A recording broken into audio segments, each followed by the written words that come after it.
আমি বারবারই বলছিলাম যে 5ই আগস্টের দুইটা রূপ, জুলাই আন্দোলনের দুইটা রূপ, একটা হলো গণতান্ত্রিক রূপ, শেখ হাসিনা ইলেকশন দেয় না, গণতন্ত্র নাই, দেশটা শেষ হয়ে যাইতেছে, এই দেশে একটা অলিগার্কি তৈরি হইতেছে, মানুষের একটা বিক্ষুব্ধতা, 30 বছর যে ছেলেটার বয়সে একটা ভোট দিতে পারে নাই, এই গণতন্ত্রের যে আন্দোলনটা, এই আন্দোলনের রূপ হলো এক দফায় এক দাবি, শেখ হাসিনা কবে যাবে, এবং শেখ হাসিনা গেলে পরে একটা তত্ত্বাবধায়ক একটা নিরপেক্ষ নির্বাচন হবে, যে নির্বাচনে মেজরিটি যারা আসে তারা দেশ গণতান্ত্রিক ভাবে পরিচালনা করবে। এইটা হলো একটা রূপ, এটার নেতৃত্বে বিএনপি, খালেদা জিয়া, তারেক রহমান।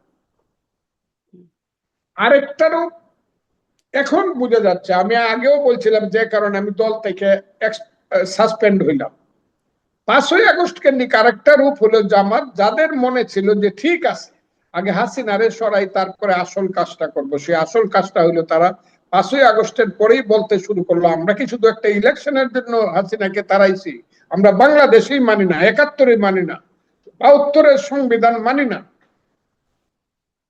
কথাগুলো খুব চিন্তা করবেন, 71 শহীদরা কোনো শহীদ না, এত মরে না, এই যে এই না সেই না, মানে বাংলাদেশ মানে না, তারা এটাকে পাকিস্তানে ফেরত, 72 সংবিধানকে তারা একদম ওভারথ্রো করে দিতে চায়। এটা হলো আরেকটা রূপ, এই কথাটা আমি সব সময় বলি, এবং আজকে ফরহাদ কিন্তু তারা তো মাজার যেটা বলছে আমি সেই কথাটার ব্যাপারে বলবো, ফরহাদ মাজার সাহেবরা কখন কি বলে, তবে আমি বলবো অবশেষে অরিন্দম কহিলা বিষাদে,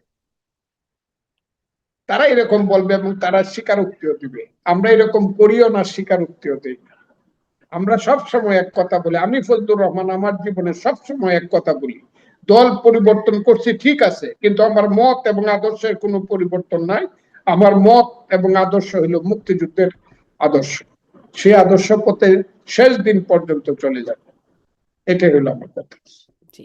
আপনাকে অনেক মানে এইরকম শক্ত কথার জন্য অনেক গালিগালাজও শুনতে হয়। খুব আপনার নাম হয়ে গেছে ফজু পাগলা বলে। গালিগালাজ না, আমাকে হত্যা করার জন্য যে ঘটনাটা হয়েছিল, সেদিন যদি 10 মিনিটের মধ্যে পুলিশ এবং আর্মি 15 মিনিটের মধ্যে না আসতো, আমার যে মবটা হয়েছিল সেদিন তো আমি নিশ্চিত ভাবে বলে ফেলছিলাম, মনে করছিলাম যে আমার এই তো আমার বাসার গেটটা ভাঙবে, গেটটা ভাঙবে, এই সময় আইসা পুলিশ দাঁড়াইছে, আমি তাদের প্রতি কৃতজ্ঞ বা আর্মি আসছে। আমি এখনো যে থ্রেট পাচ্ছি, যে কোনোদিন শুনতে পারে Fazlur Rahman is no more. আজকে আপনারা এটা চিন্তা করতে পারবেন না কি অবস্থাতে থেকে কি কথাটা আমি বলতেছি, এই কারণে বলতেছি যে আজ থেকে 55 বছর আগে 23 বছর বয়সে মৃত্যুর জন্যই গেছিলাম, নিজের জীবন দেওয়ার জন্য। আমি বোনাস লাইফটা দেশের জন্য দিয়ে যেতে চাই বলে আমি সত্য কথাটা সঠিকভাবে বলতে পারতেছি, এটাই হলো আমার কথা। থ্রেটটা সুনির্দিষ্টভাবে কোত্থেকে আসছে? বা আপনি আইডেন্টিফাই করতে পারেন কে আপনাকে থ্রেট দিচ্ছে? মানে তাদেরকে আইডেন্টিফাই করতে পারেন? এটা যারা যারা স্বাধীনতা বিশ্বাস করে না, সাম্প্রদায়িক জঙ্গিবাদী শক্তি কি বিশ্রী কথা বলে, বিশ্রী হুমকি দেয়, এটা কল্পনা করতে পারবেন না, কল্পনাই করতে পারবেন না।